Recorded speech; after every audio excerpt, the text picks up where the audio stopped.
Music is fire. 3.5 minutes till we start.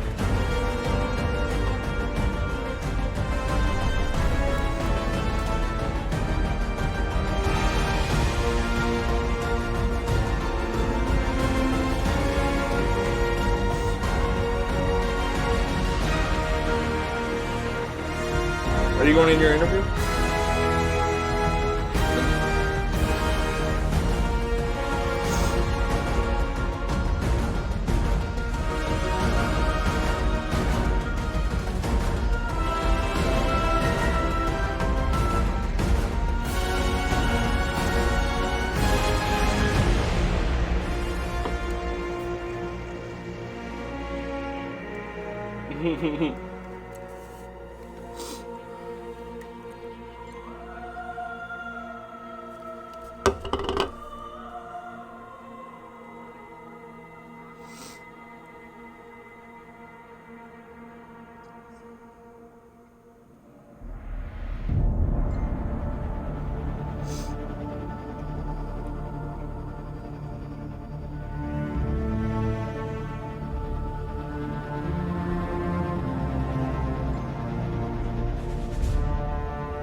One minute.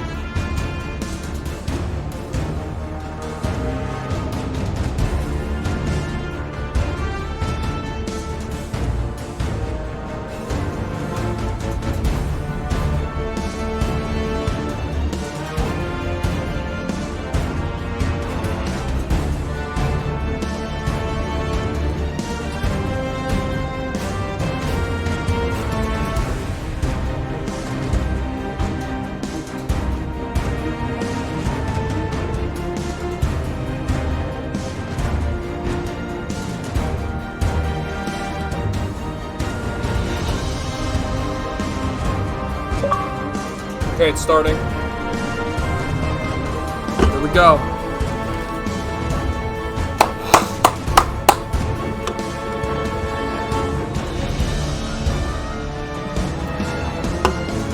Shh, be quiet.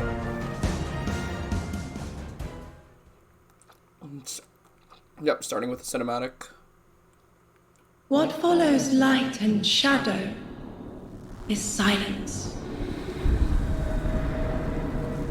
That silence breaks. The world looks so good. Up there's the feet shot. I am summoning you as a new age begins.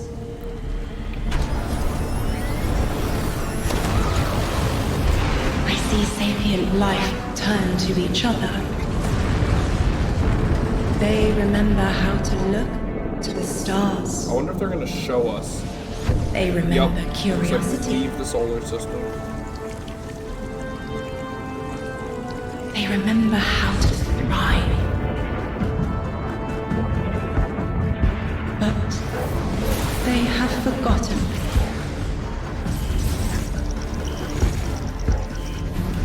They forgot we were here long before the Traveler.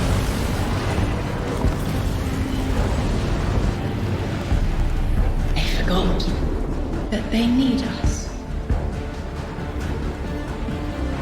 But they are fated to remember.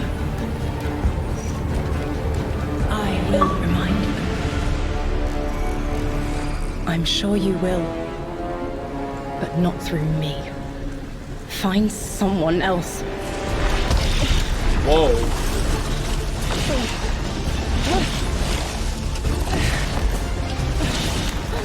The emissary just literally shit out a person. Like, it was something in it, and it just shed its skin. My will is my own. Whoa.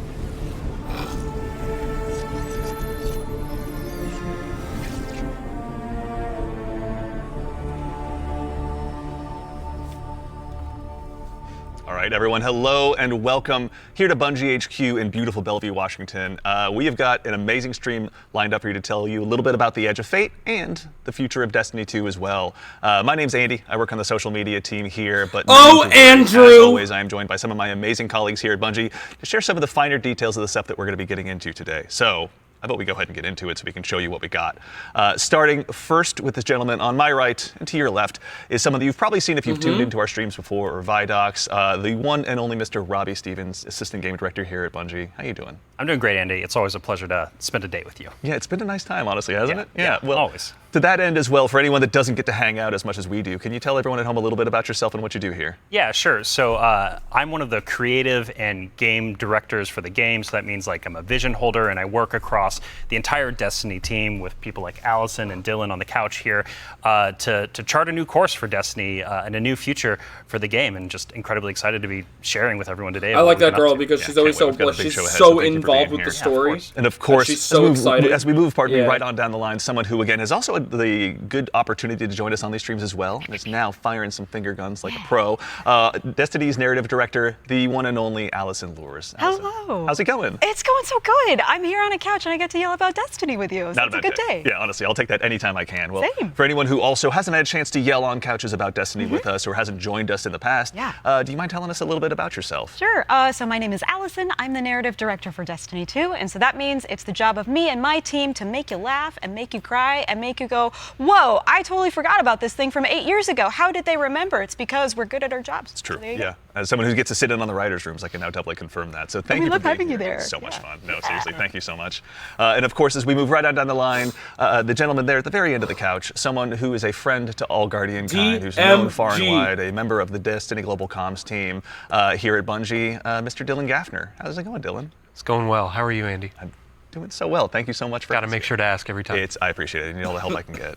Well, to anyone out there who may not have accosted you on the wild world of social media or is just somehow meeting you for the first time, do you mind telling us about what you do here at Bungie? My name is Dylan Gaffner, formerly community team, where we would go out, collect your feedback, translate it to the dev team, and then bring their information back to you, kind of be that middleman. Now I'm on Global Comms, so I'm going to be in more of like a puzzle piece organization stage of what do we talk about, when do we talk about it, why do we talk about it, and then just making sure we get the information out to all players. Yeah, well, we all appreciate it. Thank you for always being the voice of the player inside our hallowed halls. We appreciate it. Thank you.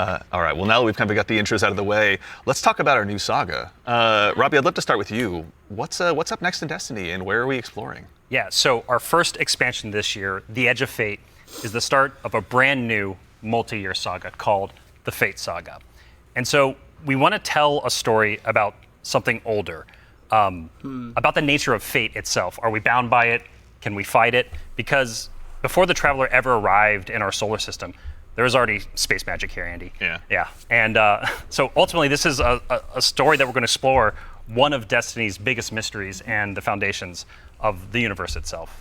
You're talking about the Nine, aren't you? Who Yeah. told you? I think it's Subtle, How did I you know. guess? Yeah. Set you off. We did such a good job with this Really secret. buried that lead, didn't we? Yeah. just a little bit. That's, but I mean, to that end, so who and maybe more appropriately, what are the Nine? Yeah, so buckle up. In the simplest description possible, the Nine are extraordinarily powerful beings that have been in the solar system for way, way, way, way longer than the Traveler. We can think of them as being kind of connected to each of the major celestial bodies in Sol. So that's each of our 8 planets plus the Sun. Sorry, Pluto. It's messed up. Didn't make the cut. All right, fair. I don't make the rules. Yeah, there you go. But the important thing to know about them is that this is why we're going to be so focused on the solar system for the Wow. next saga. We want to ask Your world questions design about our looks home great. that we've never I'm sure asked that's just before. cinematic. Though. So when it comes to the Nine, obviously, Eagle-eyed Guardians have been able to spot references to them for quite some time, whether it be outright ominous or a straight-up game show in some cases. Can you tell us a little bit maybe about what we should expect from them? Expect to be surprised. We're, like you said, the lore of the Nine really ranges from like Star Horse infinitely neighing to the Nine doing genuinely awful, awful things in our lore. And so the important thing to know about them is that the Nine are individuals. This isn't a collective. It's not like a hive mind. Each of them are kind of their own being, their own person in the loose definition of a person. They Wow, have we're actually different getting to know wants about and more than desires. 2 They different- can well, ally actually, we with only know different one members and person of fight the with 9, different members which is the too. emissary, In the or- words of one of our characters really early on, there are aliens, and then there's aliens, and then there are aliens, and that latter one is what the Nine are qualified as. Fair enough. All right, so beings of obviously immense power, or something that the Guardians have gone toe-to-toe with in the past. We've even faced off against the very embodiment of the darkness itself. Yeah. What could be tougher than that? Yeah, so this is something that we think about a lot about because ultimately the Nine seek to free themselves at no matter the cost to humanity. And because they're extra dimensional in the ways that Allison are describing, they're not bound by the same rules This is part that of the we are, that cutscene we've that we really just got. experienced before in the game today. And so humanity and the Guardians, to many of them, are ultimately just bugs that can be squashed on, that they don't really care or think about beyond, achieving their ultimate goals. So. Yeah, I mean, like, for the last 10 years, Guardians have really just been making their own fate. Yeah. I mean, so the Nine is challenging that. How are we going to deal with it? Yeah, whether we like it or not, the Nine have a plan for us. And like you said, Guardians are really good at making their own fate and going out and deciding who they want to be. But what happens when them deciding to make our own fate is exactly what our fate is? Like, what if that was the plan all along? These are extra-dimensional beings. That means they perceive our reality in a very different way and can interact with it in a very different way. It's like they're a move ahead in chess. Weird. No, don't mention chess like that. Don't fuck with But me. you were mentioning, obviously, the Fate Saga is one of Yeah. the subjects of today. How long can we expect the Fate Saga to last? Yeah, so the Fate Saga is going to play out over several years, and ultimately, we know where we're driving this car. We know where we're going with it. But the conclusion of the Edge of Fate itself is going to leave you with more questions than answers, and it's going Whoa. to be the catalyst into this new multi-year saga. Because we really want Wow. to return Destiny to being a game about big questions, right? And so the way we think about this is about pouring jet fuel into the speculation this art- engine of the game. So we're going to be revealing a lot of ideas, a lot of concepts, and many of them we're not going to be answering immediately because we're going to be telling the story over multiple expansions, and we're going to be giving you those expansion beats more times than we have before in the past. And so the Year of Prophecy kicks off with the Fate Saga, and with it, humanity is now set on a collision course with this celestial pantheon There's the launch date, of the July system that 15th. has been here for a very, very long time. And so the Edge of Fate launches on July 15th. And then the second expansion of our Year of Prophecy is Renegade, which I comes got in that this one winter. right, too. And then later in 2026, we've got Shattered Cycle and The Alchemist. It's a lot of stuff. Yeah. A lot of exciting beats. And so, again, the Edge of Fate is just Oh, wow, the so we beginning got of this 4 long years journey worth of expansions this there. awesome vehicle we're Or all not jumping 4 into years, and I'm driving sorry. together. And 2 it's going to years. take us to some new places. Because they're So, biannual. with regards to the Edge of Fate right here in front of us, you were also nice enough to bring the class something today. You've got some gameplay with you, Oh, right? yeah, we got some clips. Oh, yeah. Yeah, we should show those off. It's a Let's doozy. Let's check it Kinda out. like the present. Let's check it out. Here we go. This just confirmed all my leaks. Everything I've leaked is just confirmed in that one little Observe, second. Connect. Conceal. Guardian, I had a vision. Conform. Comply. Return. They just wanted to show us disasters. Observe, connect, conceal. I'm not human anymore. Return, conform, comply. No one else should know what this feels like. Whoa, whoa.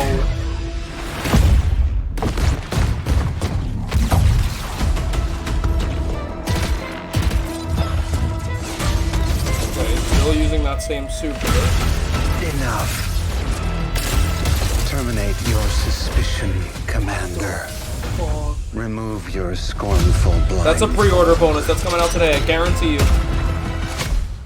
I'm watching. Observe, connect, conceal.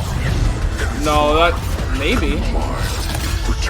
Might have been a new super. I don't know what that is.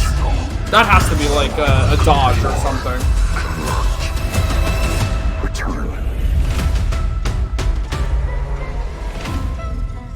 Pre-order now. Watch, and now it's going to show you the new Land Beyond. Nope, it's not. All right, well, I guarantee you it's pre-order That bonus. gives us an awful lot to go ahead and continue to dive into. And here to help us go ahead and explore a little bit more of it, everyone, you probably noticed we've been joined by someone new here on the couch. We are privileged. to be I joined by love someone this who's guy. The originator of I love perhaps this my guy. favorite He's the all-time effects Destiny guy. emote, the one and only Dave Samuel, art director here at Bungie. Dave, how's it going, man? It's going great. Yeah. Thanks for having me. Absolutely. For anyone who maybe for some reason somehow doesn't have that emote in their collection or hasn't seen you at a past Vidoc, do you mind telling us a little bit about what you do here at Bungie? Yeah, I'm art director on Edge of Fate. I work with the art team to visualize the narrative and design and kind of bring it all together. It's a lot to bring together. Thank you very much for being here today. Yeah. So with the Edge of Fate, it's obviously the first expansion in the Fate saga. Allison, I'd love to start with you, actually. What can you tell us about the Edge of Fate? The Edge of Fate begins with an invitation, and we are invited along art with a very behind her is specific really cool. group of If you look on the people wall. to a location, to a moment in time for a very specific reason. Very specific purpose. Very specific reason and purpose, yes. And the place that we're going to is called Kepler. And so you may be saying, Buck, I no, know you're Allison, watching. hold your Confirmed horses that. Read my 1 mind. second, Yeah. because the Kepler I know is the one that's way outside of our galaxy. What do you mean we're going to Kepler? And I say, like, dear friend, didn't you know, if you look inside in Destiny's universe, the Oort cloud at the edge of the solar system, you'll find a little planetoid that also happens to be named Kepler here in the world of Destiny. And that's where we're going, to Kepler. Super exciting. This is kind of a, Robbie, we were talking kind of before the show, this is like like a first taste of something new, right? Yeah, so what you're seeing here is us just trying something new. We're expanding the universe of Destiny, creating new mysteries to uncover. This whole destination is about exploring a labyrinthian world that took inspirations from things like Dreaming City, exotic missions, dungeons, and it's wrapping it all through a Metroidvania expired experience. And so at the heart of all of this, at the heart of the Edge of Fate, is a player-driven exploration and discovery of an exotic world with brand new abilities. So actually to even just maybe dig a little bit deeper, like how is the Edge of Fate going to be different from past expansions that we've made for Destiny? Yeah, so at the global scale, when we're thinking about expansions in the Year of Prophecy and the formula of Destiny expansions going forward, first off, we're doing 2 expansions a year instead of just 1. And think of each of these expansions as a little bigger than something like a Rise of Iron from D1. That's and so so both of these expansions sick. combined are going to be even more expansion content than we've done in the past. And by delivering 2 of these a year, we're upping the pace of major world and story events that Look really underneath matter to the players and are ammo gonna be bar. pushing It looks the like you Fate saga generate forward. ammo now. And so that system that they had we're in trying Crucible. radical new things, which each of these expansions. And so alongside this new destination of Kepler, That's this a new exotic Vex, world it that looks players like. will explore with brand new abilities, we also Yep. have world tiers. And world tiers allow you to take on a higher level of challenge on the destination in order to extract some of the best loot within the Enjoy. release. But what's cool about world tiers Good is luck. as you play through the mainline story and you play through the first couple of world tiers, you're going to unlock later world tiers. And as you're claiming these abilities, as you're exploring the world more, as you're discovering more within the release, you're putting these puzzle pieces together and you're figuring out how to solve all the mysteries on Kepler with different ways. And so you might play a puzzle in one way, a mission in one way, and when you're in these higher world tiers in the post game, you can start to solve these problems in different ways that you couldn't before in the original playthrough. And so alongside all of this, we're also going to have a ton of quest content that we're rethinking about how we use within the game. And so on Kepler, there's some non-linearity within the destination itself. And so with a lot of our side quest content that is related to the critical path, but you don't have to play it. It's there for you to explore. It's driven by your discovery of the world. You're out in the field, you discover something and you pick it up, and that's going to help you explore the characters in the world of Kepler more and go deeper on that story. And so, yeah, again, this is all about us just looking at the formulas that we've been building in Destiny over the last 10 years. And some of them are really strong, but they're due for some experimentation and some radical changes. And so that's what you're seeing here with the first taste of the Edge of Fate. Very cool. Yeah. I love everything you just said. I was a little distracted by some of the gameplay we were showing, like exotic sniper rifle, I think I saw, kind of recognize that. Oh, yeah. Some enemies with a couple really cool twists, like, okay. Yeah. But then also there was a Guardian that turned into like a lightning ball. Yeah. yeah. So there's multiple new abilities that your players are going to be able to discover on Kepler that's going to make them navigate and look at the world in different ways. But the one you're talking about, Dylan, is we see it as our premier ability, the crown jewel to release, and that's called Matterspark. And Dave has joined us, and he's helps us take the vision of the narrative and the design and the art and smush it together in amazing experiences. And so I think Dave should talk to us more about Matterspark. Yeah, please. Yeah. So there's this new source of energy on Kepler, this strange dark matter. So the Guardian binds itself to the dark matter using the arc powers within. You can think of the dark matter as like a medium, and the arc as this catalyst that will allow you to completely change form. Transforming into Matterspark lets you squeeze into tight areas, race around areas, jump over stuff, and it also allows you to turn into this basically electric rolling ball of death, jolting and shocking enemies that come across your path. So obviously, one big part movement, one big part combat, but I mean, even just in addition to that, to look a little bit wider, like how did the Matterspark Ball kind of influence the world that we're going to be inhabiting? Yeah, the team really had to rethink what it means to build a destination with these abilities all characters? in mind. A simple hill becomes a ramp to get to a new space. A crack in the wall, it basically will reveal a whole new area to explore. It's also a new way to engage with enemies. Instead of taking a bunch of enemies head on, you can find a Matterspark pad, I'm looking at transform, that melee. turn into this electric ball of death, and then just start racing around the arena, dash over their heads, and flank from behind, and then really this has to be all give characters, the House of Exile on Kepler a bad day. As well we should. It's a good day for us as well. So what are some of the other Kepler abilities that we'll be able to unlock while we're out there as well? Yeah, so each of these Kepler abilities are a mix of dark matter and our Guardian's powers. So we have the Relocator Cannon, which is this new fallen dark matter tech mixed with void. This is going to allow you to bypass laser walls, use these cascading relay networks, and just basically teleport around the world. Another ability that we have is Mattermorph. This is dark matter mixed with strand, allows you to manipulate the environment. You'll be able to basically push and morph and move geometry to create bridges, open up doorways, and then also reveal secrets and new opportunities. Yeah, so what's really important about what Dave is describing, and when we were thinking about building this world, it was all about hey, here's this new tool to navigate and see the world in a different way and solve little puzzles and mysteries throughout the missions, the free roam, I don't want to say quest D3, content, but and beyond. But also what was really important to us is that we lean into Destiny's first-class ability gameplay. And so with Matterspark, like Dave is mentioning, you're jumping, you're dashing into enemies to destroy them. You're doing giant explosions with them. With the Relocator Cannon, you're just blowing everything up with void explosions and graviton lance style little secret projectiles. And then what's really fun about Mattermorph is you can just be throwing these strange shurikens basically to just delete an encounter before you then start to morph the environment around you and move to the next area. And so it's just really exciting I'm incredibly excited about watching players just solve puzzles and fight encounters in ways that we don't even expect yet, and see how they take on the destination. And just I really want to emphasize, you're going to be upgrading these, and when you get into especially the post-game experience, it's going to unlock, there's something unlocks with Matterspark that really changes the way that you can play through the entire destination. Yeah. So when we're talking about dark matter, yes, we have darkness abilities like Strand and Stasis already. How is dark matter different? Yeah, so dark matter and darkness are two completely separate things. They're completely different things. But dark matter does exist in our world. In the world of Destiny, we know it as being tightly connected to the Nine. It's what the Nine are actually made out of.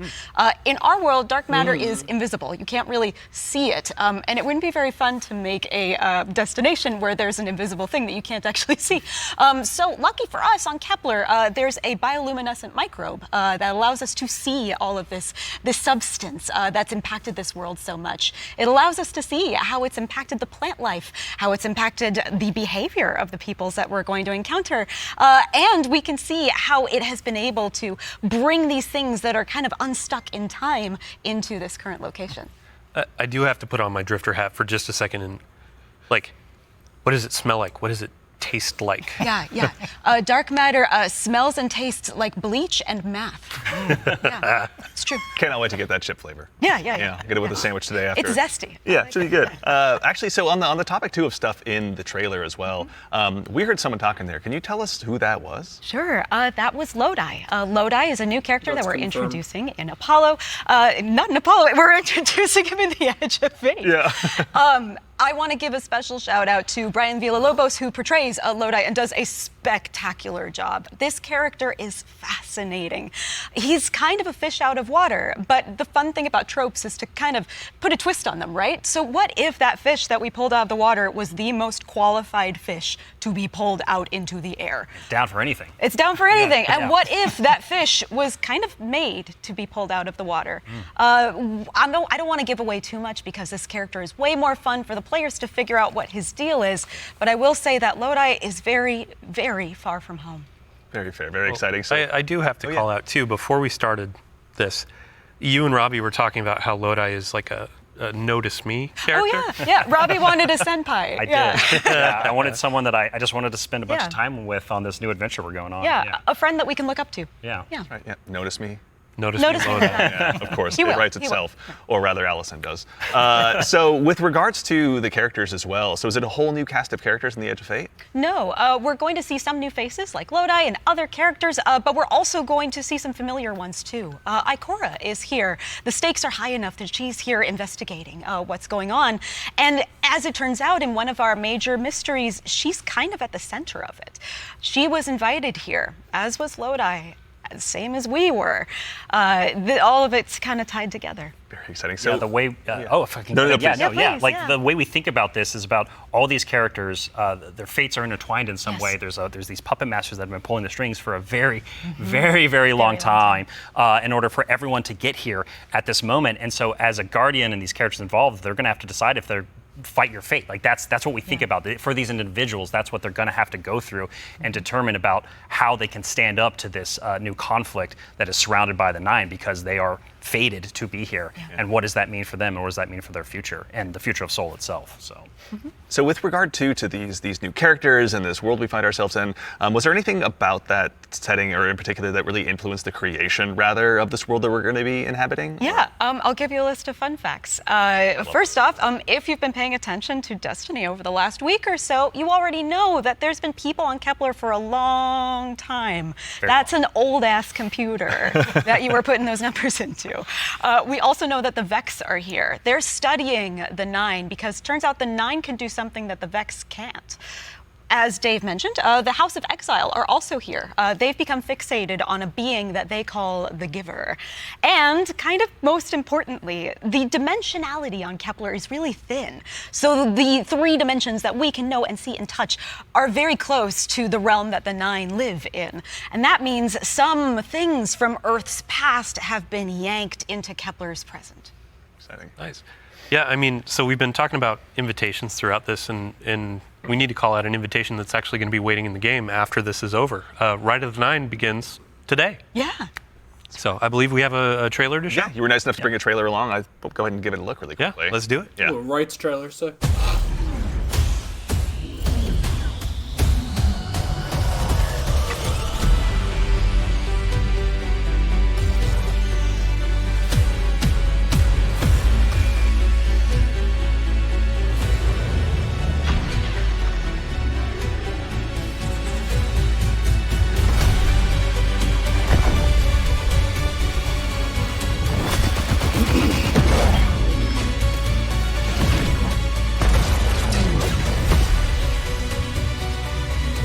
That's hot. That's hot. There's a glaive from a ghost, so it's probably from that.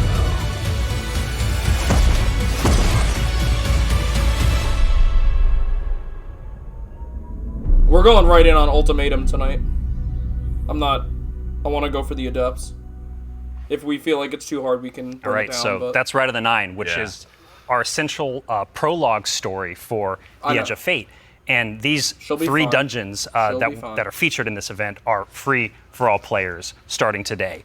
And so what's really important about this is that these dungeons are both for veteran dungeon crawlers, hardcore raiders, people who've been in these places a lot, but also new Guardians who have never stepped into a dungeon before, right? What was really important for us when we were developing Rite of the Nine was that we are changing the formula on how we can think about how we can welcome even more people into these experiences. And so you're going to be able to go in solo, buffed up, and explore a dungeon by yourself, or go in match made with other fire team members shoulder to shoulder for the very first time. But don't worry, because we also have that higher level challenge for our veteran, our hardcore dungeon crawlers, where you're going to be able to earn the best possible loot, exclusive rewards, and also an exclusive title as part of Rites of the Nine. Tell me what the title What's also really is. important about this event for being a prologue for the Edge of Fate is that it really reintroduces the emissary into the game, and you're going to learn why her job is pretty crappy and why she quits at the top of the Edge of Fate, like we saw at the beginning of this show. That's and so, great. Andy, we've been talking a bunch about how our Destiny expansions are changing the formula for Destiny going forward. So now I think it's time for us to start talking about how the core hobby of Destiny is changing going forward. The day-to-day of playing Destiny, week over week experience. And we've got someone else on the couch here to help us talk about that. We have an expert in that very subject now who's gone ahead and joined us on the couch. We are now joined by the one and only Mr. Ben Womack, creative director here on Destiny. Ben, how's it going, man? Hey, I'm doing great. I'm really excited to be here. There's a lot to talk about. Yeah, seriously. There is a lot. Yeah, it's going to be a very good conversation we have coming up. Yes. But before we get into that, can you tell us just a little bit about what you do here? Yeah. So I'm the Destiny 2 creative director for the core game, or the core hobby, as we call it. Yeah. And it has to do with all parts of the game, everything from Edge of Fate, through our seasons, through the fundamental systems. And in particular, like Robbie was saying, I've been focusing on thinking about the kind of building blocks of Destiny 2 and getting those like not only stood up, but also transformed and iterated on in some really exciting new places. Nice. Well, let's go ahead and just start at the top. Can you tell us a little bit about what like the core formula of Destiny is changing and why? Yes. So I think I need to start with the why first, because it's important to think about what is Destiny, what is great about Destiny. And Destiny is best when you have like awesome chases that you're excited about, you have really cool, powerful builds to make, and there's a mountain to climb that's right in front of you that you want to climb. You're like, I want that mountain, it looks pretty cool. And the thing that is not always true right now in Destiny is like it doesn't feel streamlined as it could. Players don't have as much agency. We want to be player driven, we want to be more rewarding than we are. Because right now there are barriers to playing Destiny like in the best way. And those barriers are insurmountable sometimes. So think about that whole picture of, okay, what is the Destiny that we really want, that has been in the past, that we also want to get back to, and where we want to go for the future? That's where all the changes you're going to see have started, like at their inception point. So it's a big piece of the pie. Massive updates coming across so many systems of the game, and this is like that. We're just getting in, digging into the surface. Yeah. I mean, to that same end, then, how are we making it easier? Pardon me, to go ahead and just get straight into the fun. Oh no, let's do it, because that's exactly what we want to do. And the first thing you're going to see when you log into Destiny with Edge of Fate, you're going to log in your character and see your ship in orbit. It's going to say, it's not going to say Open Director, it's going to say Open Portal. And the portal is our new front page of the game. We're trying to like get you to the fun as fast as possible and as few clicks as we can. Like we even have Edge of Fate there in the corner, so that it's like immediately there, no fumbling around with the map to get to it really. And we're also taking other big parts of the game, the ritual game and for seasons, and putting them into these ops categories. So the idea is that we're having these different ops for different moves. At the top left. We're having solo ops. We have a bunch of fire team ops. We have pinnacle ops, and of course we have crucible ops. Still super important for the game. Yeah. I mean, to start up at the top, can you tell us a little bit more about what solo ops is? Oh, yeah. So solo ops is exactly what it says on the tin. It is a bunch of activities that are made for solo players.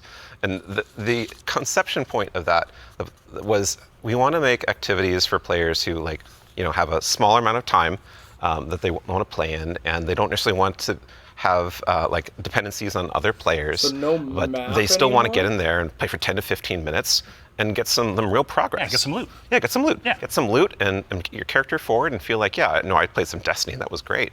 And even if you don't feel like playing with other people, that's fine, because we have an activity type that is designed for one player. Excellent. So, I mean, to that same end, what are some other ways that we can play and have fun using Portal as well? Yeah, so Robbie actually has a great way of talking about this. So. Yeah, some of the North Star that is what we talk about when we were developing the Portal early on was like, where are we headed with this thing? And ultimately, it's play your way. It's giving players more agency, more personal drive to figure out how they want to engage with the power climb and the new progression systems coming and our seasons. And so the entirety new progression and power climb is now all available to you in the Portal at your fingertips in one place. It's really easy to find, really easy to jump in. Anything you play inside of that category any of those categories is gonna help you make progress. And so, because we want Destiny to be welcoming not only to new players, but also old players who are coming back to the game to join us with the Edge of Fate. And we also want this to be like a new even playing field for everyone. And so as part of this is a commitment from us as part of the core hobby and all the seasonal content we're building, that we're going to be continually investing in this, right? We're going to be continually updating this over time for years to come. And so, you're asking me directly, like, what else is there to do? Yeah. Ben mentioned solo ops. We also have the fire team ops and pinnacle ops. Both of these are more around playing with other fire team members, shoulder to shoulder, where fire team ops are more quicker sessions. There are some longer form things in it too, but then pinnacle ops are more about those really long form or more challenging kind of focused activities like exotic missions, for instance. And so, and then the one thing we haven't talked about yet very deeply, but is incredibly important, and it's something that I think we've done for the first time like ever, or maybe since early D1. It's kind of a return to form. in a lot of ways. Yeah. You're going to be able to experience the entirety of the power climb within Crucible Ops by playing PvP, right? So this means like, if you want to be sweaty, Andy, which like I know you, Dylan, too. I know you're that way, right? Like I know both of y'all. Like if you want to put the sweatbands on, you're going to be able to play the entire experience in the season here and earn some of the highest tier loot that's also available in the game. I have to say, this is like super exciting because like my player type or other folks out in the community, like they want to go in, they want to jam on PvP, but then their friends invite them to do a dungeon or a higher tier activity, and they're like, oh wait, I need to grind a long time to get up to power. Now through PvP, they can get up to power, and you can just bring them into that PvE experience and have a fun time with each other. Yeah. So. That's honestly how I primarily played D1, so I'm really looking forward to that. So it sounds like the core, obviously, of what you guys are talking about, play the way you want to play. It's at the center of all of it. What if I really want to challenge myself, push myself? Oh yeah, That's important to us. Yeah. That's important to us. Well, death, but also success. Yes, and that's true. From it, That's right? true. Yeah. Yeah, and so we really want to give agency. That's one of the things. Player driven towards loot and challenge. And so we have a really hugely expanded activity customization system. We have a lot more difficulty levels, and we have a ton of new modifiers. We have 50 new modifiers along with all the old modifiers that we've released in the past that are going to make this big curated web of options for you to experience any of the PvE content in the curator. And so, like, we have Banes, not just old Banes that we have, but new Banes as well. We also have boons to help you like get advantages in your activities and for your build. We have challenges and trade-offs. And the fun part is you're going to get these different combinations that are available, and you're going to then make a mix that's actually going to change the way you play and be pretty interesting, and sometimes be the way you prefer you play. Like there's a new boon called Grappler that I personally love. It's kind of my preferred way to play, where they give you 3 grapple grenades replacing your current grenade. You can't do the melee, but they recharge super fast. So any build you want, you could now Spider-Man around any map. It's actually super fun. It's so fun. Yeah, and I mean, like, what's at the heart of what Ben is talking about is what we kind of call the virtuous cycle, right? Where you're going to be crafting your build, tinkering with the activity, looking at like how you can earn a higher tier of reward by taking on higher challenge. And as you earn better loot, you're looking towards that next mountain to climb just ahead of you all the time. And so this is really about how far you want to push yourself upwards within the portal itself. But also, we also are thinking about the people, and that's the depth, right? That's the depth of the challenge that we're talking about. That's also, but we're also thinking about the people who don't have as much time to play with like solo ops, and also if you're scared of modifiers or you're scared of customizing these activities. Or you just don't feel like doing it. Yeah, that's a great way to describe it. Thank you. We have a bunch of quick play options, right, Ben? Yeah, quick play options, and we actually have matchmaking and fire team ops. And we have fire team finder, and so you're able to like really choose kind of what you're in the mood for. Oh yeah, we technically have matchmaking across every activity that exists. Except for solo ops, because that's solo. Right. But yes, Yeah. otherwise, But in the fire aside teams from or that pinnacle one. ops, it's everything. Yeah, you'll have options to play by yourself or with other people. Oh, actually, a really fun part is you can play a strike by yourself as hard as you want it to That's now, true, yeah, which is yeah. really fun. That's cool. Well, you're talking about like all the different boons and combinations. I think at one point you were saying around 50 or something like that. Those 50 new apply- ones. 50 new ones. Yeah. So it's like you can take those into solo ops. Like we're talking about this being kind of leisurely, bite-sized activity, but if you want to take it and say, I don't want Weenie Hut Jr., I want like esoteric level solo hardest thing in the world, like you can kind of customize. Yeah, and do no, that. honestly. Just do it from the very start if you really want to. Yeah. And Depends on how deep you want to go. Yeah. Really. yeah, and the point is that you're going to like stretch that far, and we want the reward to feel like worthwhile. Yeah. And- Yeah, you want to feel like as you're pushing yourself, you are rewarded for it. That is Yeah. something that's really important to the vision here for the portal. Yeah. Rewards, huh? Rewards. There are a lot of rewards, aren't there? It's funny you mentioned it. Yeah, we've got Banes, boons, modifiers, but let's talk about gear for a little bit here. Yeah. What's changing about loot and why should Guardians care? Yeah, so like talking about chases and mountains and builds, like gear's at the center of all of that. And we actually have two giant gear changes I'm gonna like put in two little buckets for us to talk about. Yep. The first one is Armor 3.0. And the next one is gear tiers. And so like talking about Armor 3.0 first, we are about probably gear making the tiers. biggest change ever since Shadowkeep. It's around huge. the system. It's Yeah, enormous. It's a huge change. Yeah, so like we're adding set bonuses, which is a long requested feature for all the new armor that you're going to be able to get at Edge of Fate launch, and we're redoing all the stats on armor. Where they can now like exceed 100. Go beyond 100. Go beyond 100 for extra bonuses. Yep. We're going to every single piece of new legendary armor that drops is going to have all the energy filled in, so you can build crafting right away. And it's going to essentially full energy. No, there's more no features reason to actually that I level could it up talk anymore. about, but I don't think I'm allowed to yet. Fair. Well, something that we can't talk about too, you mentioned gear tiers as well. Yeah. Let's talk about that a little bit. Yeah, so gear tiers are very exciting because every single legendary weapon and armor that you can get is going to have 5 gear tiers, starting they from 1 always going show up to weird 5. power levels. And like we have a 5 gear tier 5 piece of legs armor on the screen right now, and you can see that like this is like looks really cool love with that. iconography, but it also has a ton more stats. And oh look, what's that? Yeah, what's going on with the energy there? Yeah, the energy. Ben? Yeah, that energy says 11, Ah, and so it's it goes to true. 11. Yep. It's not a typo. Like energy is going to 11 for the higher tier armor, and so if you want that for your build crafting opportunities, it does like give you some new options you never had before. You're gonna have to challenge yourself to get more higher tier armor and keep on going to get yet more higher tier armor to get those options. Yeah. And this is also not something that's just relegated to armor, right? When it comes to weapons, they're obviously getting their own refresh as well. Yes. What's Destiny without chasing some? You read hot my mind. weapons? Yeah, like weapons seriously. are part of the player identity. You know, some people like have a gun that they love. You got fashion, and then you have gunplay. That's right? true, though we do have fashion for your guns a bit now. Hey. well, so because once you reach tier 5 for your legendary drops, you're going to be getting tier 5 weapons, and those have unique shader treatment.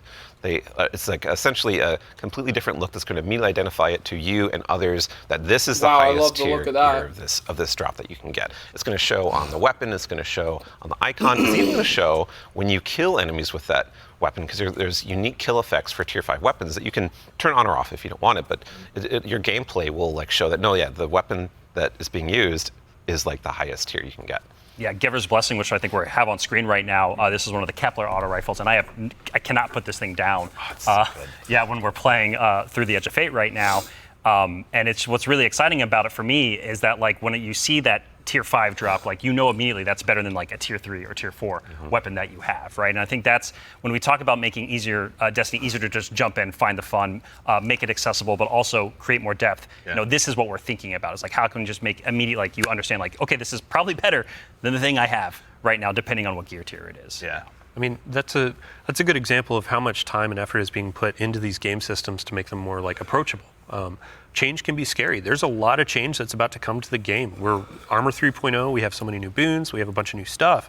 And after 10 years of Destiny, this is going to flip some stuff on its head. So, I mean, we're going to have a bunch of blog content. We're going to have interviews with Robbie, with Ben, with more folks across the team that have been working on this. And then we'll also be elevating our creator community when they're creating guides, all that kind of stuff. It's going to be a fun time. But ultimately, a big shout out and thank you to all the folks that have been coming into our studio, giving feedback early on some of these systems so they can be more approachable.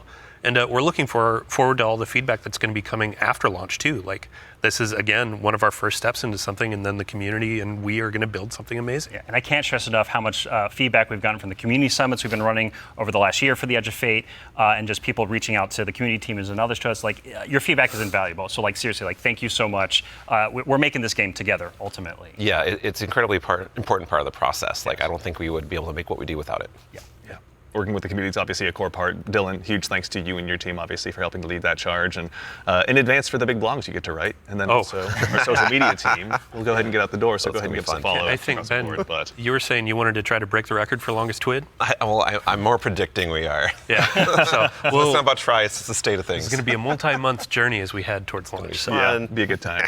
But, we've been talking a lot about the core Destiny hobby. How does that extend into like how players are going to experience like a full year of Destiny? Yeah, so we've been focusing on improving and changing the formula of Destiny in multiple ways. And so progressing through the Fate Saga is going to be more meaningful with 2 expansions a year. We've been talking about how focusing our seasons on the core hobby of Destiny and that commitment to continually updating it. And in addition, we're going to have 2 free major updates between each of our major expansions coming in the year of Prophecy and beyond. And so ultimately that means there's 4 big beats happening in a year, 2 expansions, 2 free major updates between those expansions. So what that means we're not doing is paid seasonal content anymore. We're not doing separate seasonal storylines. And this also means we're not building a bunch of activity content that basically just goes away and is less meaningful to the game after 3 months. So we're instead focusing all of that effort that used to go there instead into building up the core hobby of the game so the core hobby stays fresh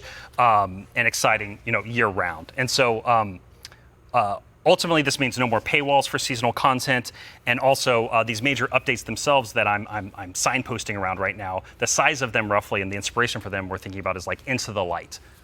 Okay. So when you say like Into the Light, for folks that aren't out there, like what for a major update, how big is that? Like, how do you encapsulate that? So when I say Into the Light, a lot of this is like the inspiration of what it was. And with Into the Light came a really cool theme that wrapped around all the new stuff we were building within it, but also a lot of the Reprise stuff as well.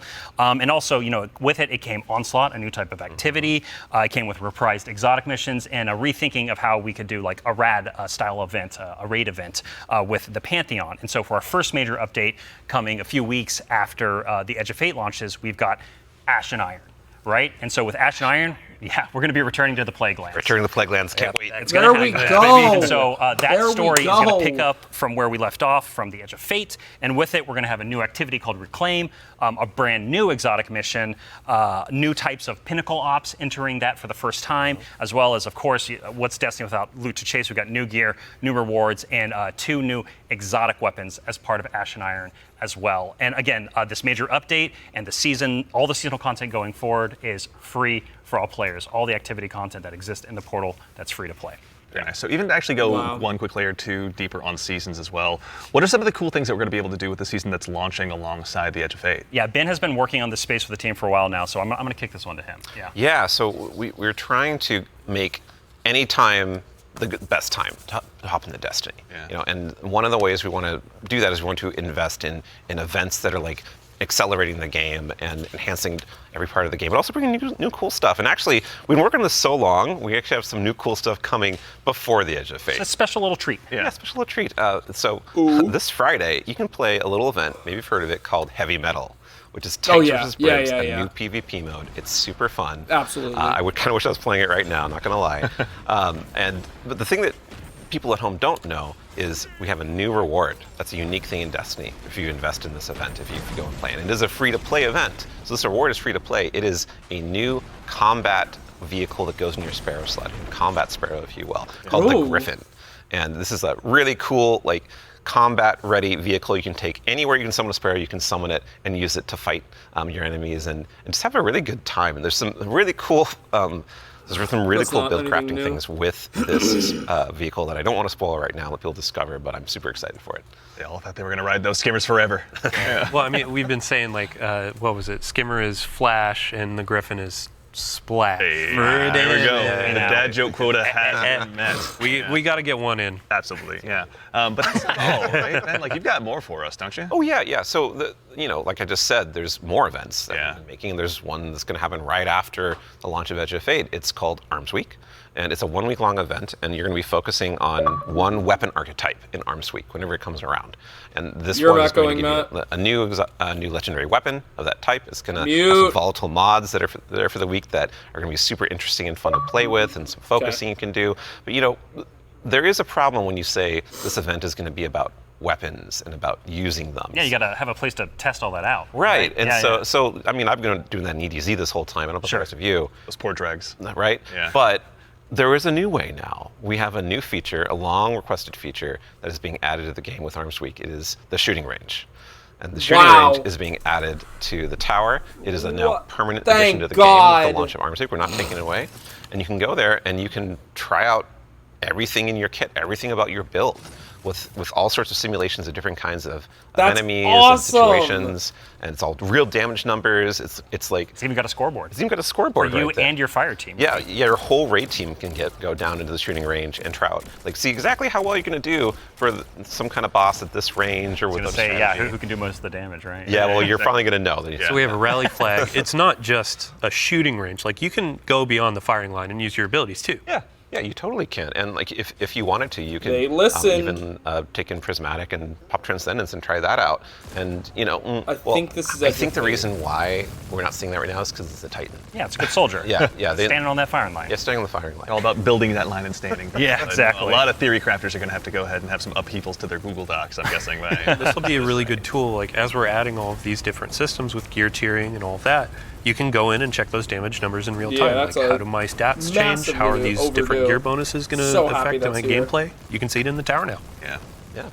And while we're talking about weapons. Oh, yeah. Well, one more thing, right? Yeah, no, there's one more thing. I know you're excited. So, you know, there's more events. Of course, there's more events. And the holiday events are coming up, where Solstice is right around the corner. It's summertime, right? It's summertime. Summertime is Solstice time in Destiny 2. And Solstice has some really cool twists and such that we're planning, but I'm not going to talk about that right now. I want to show you all the new holofoil treatment we have for Solstice weapons. So here we go. This is the holofoil treatment for Solstice in 2025. Yeah, that looks great. It is so good. It's amazing every time I look at it. Yeah. It is an ocean and the line. Yeah, we put the ocean on a gun. How did we do that? It's beautiful. I love That's it. new. And any kind of weapon that drops for this event can have a holofoil. Yeah, so it could be tier 1 or tier 3. Yeah, any weapon can have a holofoil. Yeah, the tier 5 holofoil. Ooh. You know, like that's gonna be a chase.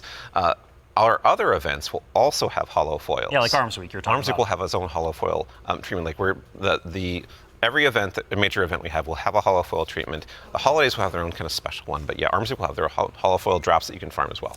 Super exciting. No, it's going to be a good time. I'm going to have way too much stuff to chase down, so appreciate you guys putting all the hard work in, obviously, for that. But I believe we've got one more thing. Yeah, I mean, we've been talking a lot about, here are the free updates coming to Destiny, the portal, a bunch of different stuff, Edge of Fate, but we also have another expansion, and we need Allison back on the couch to talk about it. Yeah, Allison. She's the best one to talk Yeah, about. we've got something very exciting, and so once again, Allison, thank you for taking the time to join us today. We appreciate it. Of course. I'm so excited to be the one more thing. Yeah, it's a tradition around here, so we're glad that you could obviously go ahead and lead us into this one. But, you know, as Dylan mentioned, we've talked about the Edge of Fate, but this is the first year we're going to be doing 2 expansions over the course of a year. Can you tell us a little bit about Renegades? Yeah, so we're going to have a dedicated reveal for Renegades in September alongside our major update, Ashen Iron. But earlier we were talking about how sometimes our formulas can constrain us from experimenting and innovating. And so in that spirit, Renegades is going to be very different from the Edge of Fate. What I can tell you, and we'll talk plenty about it later, is that we're going to be experimenting and innovating with activities, with social mechanics, and more. But more importantly, I want to talk about our inspiration.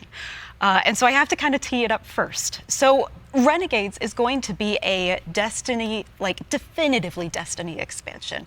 This is part of the Fate Saga, and it's going to push it forward in important ways and introduce characters that we're going to spend time with for years to come. It is an essential Fate Saga story. And it's an homage to a universe that has inspired Bungie from the start. It's a universe that all of us here on the couch grew up with, as well as everyone else at the studio and millions of you back at home too. It is a peanut butter and combination, a peanut butter and chocolate combination inside of what we're making that could only be possible in the kind of world that we build here. And so I am absolutely thrilled to be able to give our first sneak peek at Destiny 2. to Renegades. No way, they're giving a sneak peek of that.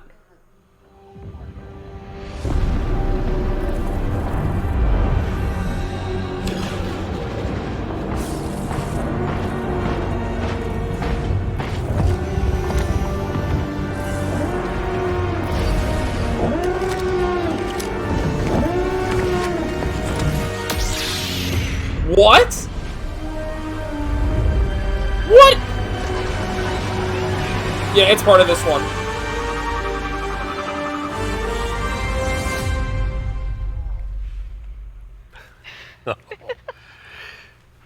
Okay, Robbie, what did we just see?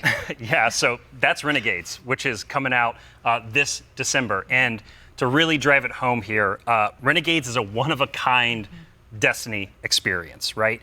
And just like we on the Destiny team have taken inspiration from other genres like dark fantasy or cosmic horror, Renegades takes the space western vibe and aesthetic that is Star Wars, and it puts it through that Destiny lens. And ultimately, it's created How a did new they get a lawless license frontier for this? that is emerging within Soul. And so, like, we're so excited to show Renegades off a little bit today and to be talking about it more in the future in September alongside the free major update with Ashen Iron. But right now, today, we're focused on Rite of the Nine and what's right around the corner with the Edge of Fate. Absolutely. No, I heard a lot of calendars get marked just now on September, but no, super excited to share more of that in the future. But that actually leads us to the conclusion of today's show, which again, we covered a lot. There's been a lot today. Yeah, this has been a big show, honestly. No, we went through a lot of it. So let's go ahead and quickly double check. We obviously went through, and the Year of Prophecy, pardon me, is going to go ahead and kick off on July 15th. And this kicks off a brand new multi-year Fate saga and our new focus on the core hobby of Destiny. The first expansion, The Edge of Fate, is going to be launching again on July 15th, as I noted, with its raid launching on July 19th. Okay, hold up. Yeah. So you're going through a lot of information. We already covered that. Oh, yeah. But like, you can't just sneak in a raid date. We have a new raid coming with the expansion, July 19th. We're going to have a bunch of blogs. We're going to have the rules, regulations, all that kind of stuff for our raid race. Of course. We invite everybody to come in, try to go for that world first title. And yeah, I mean, just stay tuned for more details. We're not going to spoil anything. It's a raid. We got to keep it secret. Yeah, absolutely. Yeah, everybody mark your calendars. Yeah. Bungie.net is the place to go ahead and learn more. And again, follow our social media channels. Do us all a favor. So in addition to that, again, as we noted, Ashen Iron, our first free major update, will be launching on September 9th. Renegades, very exciting, will be launching in December. And then keep an eye again on our social channels. We'll provide all the updates once they're available. But as far as today goes, the Edge of Fate and the entire Year of Prophecy pre-orders are available starting right now. Now, pre-ordering for starters, the Ultimate Edition will go ahead and unlock the New Land Beyond. Told you! New Land Told you! Beyond that exotic sniper. Ooh, I can't wait, man. I can't wait, same, honestly. That'll be unlockable in addition to several other goodies. And also, we've also got a collector's edition that'll be available. You can see here on screen, it will be coming with an awful lot of very cool stuff, including this cool statue that you may have noticed here that's been sitting with us on stage. This is one that you can go ahead and add to your collection as well, but that's not all that's in there. Is there, Allison? We got, the writing team got a little excited on this one. We put a lot of lore goodies into this collector's edition. So like that weird metal thing, that weird envelope, boy, weird. Wonder what's up with that. Just decorative You points? should probably read it. Yeah. Anyway, we're going to do a dramatic reading as soon as Yeah, we should go downstairs immediately after this. really Right after this. Count me in. And then again, too, as far as today goes, Rite of the Nine. This is the essential prologue to the Edge of Fate, and like all of our events moving forward, it's going to be a free to all players. So make sure and go ahead and check that out when that arrives. And before the show wraps up, make sure and stick around for a little bit longer. We're going to be rating our good friend Sammy Cat as well. So go ahead and give her a follow. Tell her we said hello in chat. Pardon me. If you have any Twitch Prime subs or anything like that, go ahead and do us a favor. All right, Drop it I'm over cutting the there mic from my stream and check I'm out her going on stream. to She's going to be Destiny having a when it good goes time. live. But that concludes it for us here today. So for starters, huge thanks to my teammates here for joining me. Thank you, Andy. Thanks for having us. Absolutely, yeah. Robbie, Allison, Dylan, of course. There we go. We got Ben.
An old acquaintance among the hidden tells me that a Seraph complex recently powered on for the first time since the collapse. Shortly thereafter, Vex incursions were reported. Anna flagged the site as a potential pillory bunker. If the Vex gain access to its systems, they'll use it to wrest Rasputin's submine data away from us. It would be catastrophic.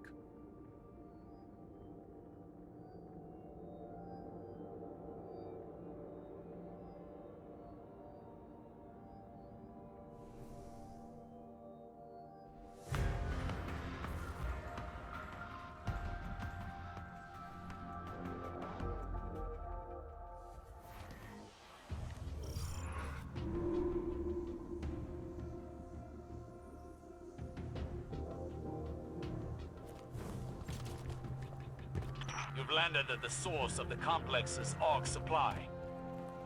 Centuries in Martian rust have done this place no kindness. Our window of opportunity is short. AUG surges destabilize the complex, and Vex are breaching the command matrix. Go.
You a message from the Nine. They put forth a challenge to the Lightbearers. A begrudging implement. A worn tool. Guardian, please. We ask, make known your value, so divided gods may wield you in time.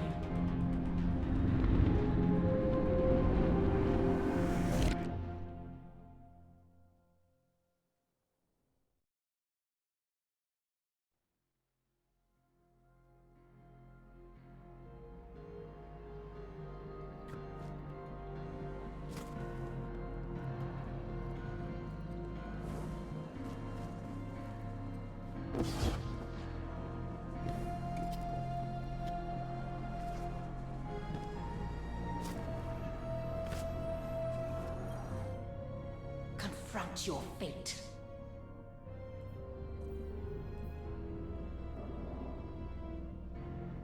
We have business more pressing than this.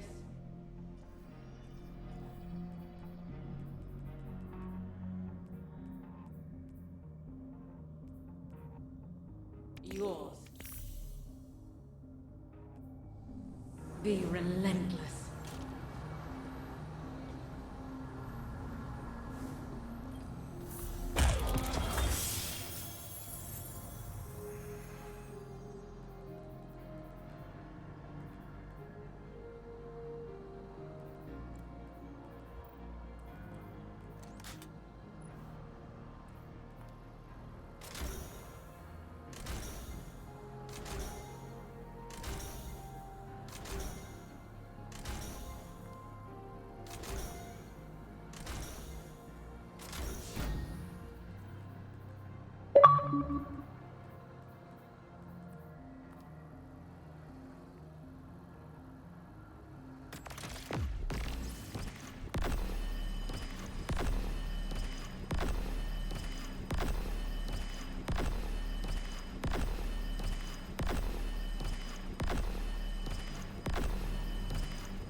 The Exo are among the greatest mysteries. They are well encrypted even to themselves.